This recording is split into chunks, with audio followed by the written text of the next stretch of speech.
Alright guys, so all the episodes of Your Friendly Neighborhood Spider-Man have now released on Disney Plus, and I really like the show, so I've decided to take time out of my very busy schedule to talk about Peak. So without further ado, let's get straight into it.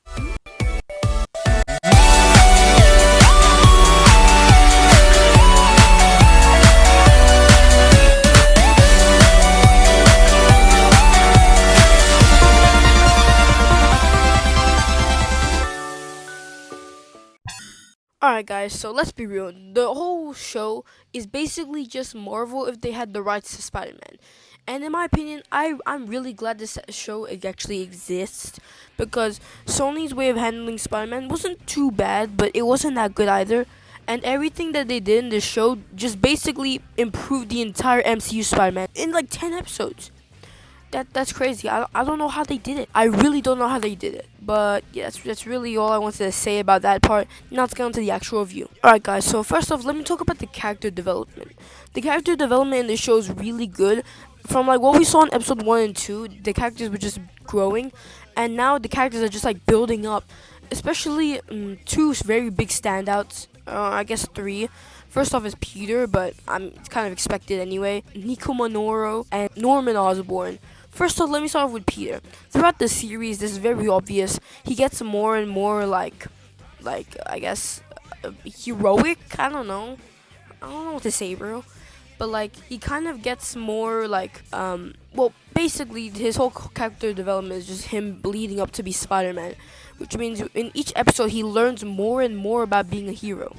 And especially in one of the episodes where Peter almost dies by the Scorpion, which, yeah, that was a crazy scene, but that shows real development in the character. Also, after he almost died, he wakes up in a hospital and he still wants to keep on fighting, which does show a lot of development too, in my opinion. Yep, I think that this Peter might be one of the best versions of Peter we've seen in a long time. Next up is Nico Minoru. She kind of like has a lot of development when she finds out that Peter is Spider-Man, because she doesn't really like that for some reason. I generally don't know why she doesn't like it, but she doesn't like that Peter is Spider-Man. But the development we see her go through, like finding out Peter is Spider-Man, that was a really good scene in my opinion. Like, I mean, that was a really good character development for that character. And Norman Osborn. Throughout the show, we see him become more manipulative of Peter, and at the end of the series, we see him even building replicate spiders of the spider that bit Peter, trying to make more people into spider people, which is crazy, which means we might see a multiverse, and exactly, we'll see Gwen Stacy in season 2, so I guess, I don't know, but anyways, that's enough for the characters for now. Now let's move on to the villains. I like the villains in the show, they're quite good. Some of the bigger villains like Doc Ock, like they're big in the movies, but in this show, he kind of gets arrested after being like, he basically, he sold when he saw Iron Man. But yeah, they really underutilized Dr. Octopus in the show, but I know they're gonna use him in season 2 anyway, so that's a good thing.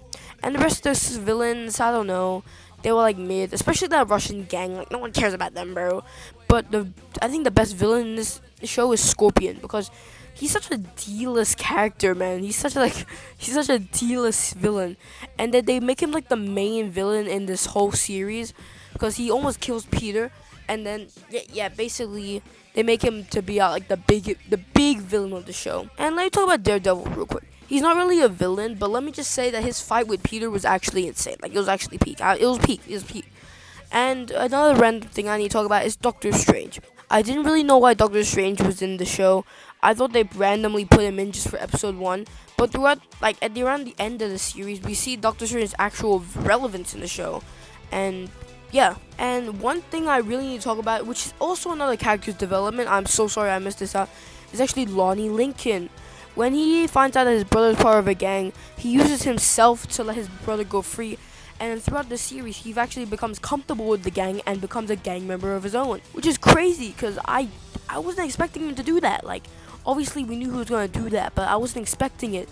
And at the end of the show, where we see him turn more and more into the Tombstone after he inhaled that gas, is actually insane, bro. Like, it was actually peak. Let me talk about the ending, because, wow, I have a lot to say.